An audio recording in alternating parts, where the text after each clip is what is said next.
na solusyon. Tayo'y mag-ehersisyo, sabay-sabay na tayo. Lakad yung tagilid, talong takbo ting kaya. Pagka-ihahain, dapat siguraduhin magkulay at bukas, kumain lang ng patas. Lakas na katawan, madalas ng isipan. Lakas na katawan,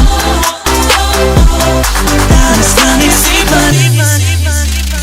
Healthy life ay ating simulan.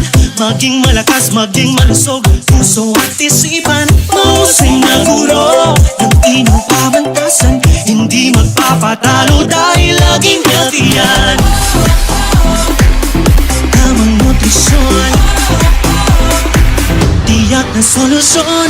Tayo'y mag-ehersisyo, sabay-sabay na tayo. Lakad yung tagilid, talon takbo ting